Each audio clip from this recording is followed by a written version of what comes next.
السلام علیکم فرینڈ، آپ دیکھ رہے ہیں I News. Corona relief tiger force کی تشکیل کے لیے ملک بھر سے رضاکاروں کی رجسٹریشن کا عمل 31 مارچ سے 10 اپریل تک سٹیزن پورٹل پر ہوگا۔ وزیر اعظم کی ہدایت پر معاون خصوصی برائے یوتھ افیئرز عثمان ڈار نے کرونا ریلیف ٹائیگر فورس پر کام شروع کر دیا ہے۔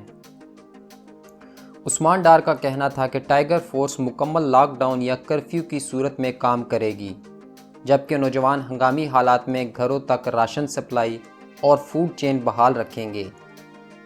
نوجوان رضاکار ذخیرہ اندوزوں کی نشاندہی بھی کر سکیں گے۔ معاون خصوصی کا کہنا تھا کہ رضاکار فورس قرنطینہ میں رکھے گئے افراد کی پہرہ داری کا کام بھی کرے گی، جبکہ تمام اضلاع کے ڈپٹی کمشنرز کے ساتھ ڈیٹا شیئرنگ کی جائے گی۔ ان کا یہ بھی کہنا تھا کہ نوجوانوں کو سیاسی وابستگی سے بالا تر ہو کر ٹیم میں شامل کیا جائے گا۔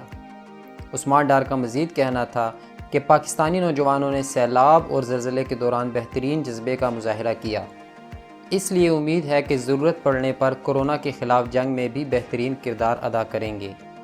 معاملے پر وزیر اعظم کا کہنا تھا کہ چین میں لاک ڈاؤن کے دوران نوجوانوں نے ذمہ داری سے فوڈ سپلائی بحال رکھی، لہٰذا امید ہے نوجوان قومی فریضہ سمجھتے ہوئے اپنا بہترین کردار ادا کریں گے۔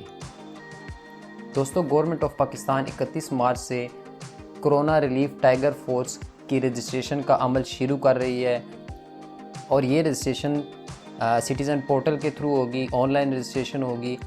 اگر آپ بھی کرونا ریلیف ٹائیگر فورس کا حصہ بننا چاہتے ہیں اور اپنے ملک کی خدمت کرنا چاہتے ہیں تو پی ایم پورٹل پہ اپنی رجسٹریشن کروائیں۔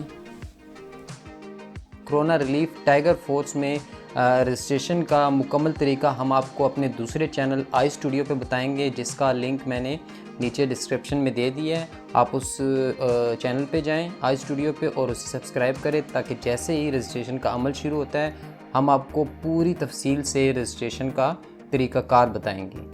ویڈیو پسند آتی ہے تو لائک شیئر ضرور کریں۔ ویڈیو دیکھنے کا شکریہ، تھینکس۔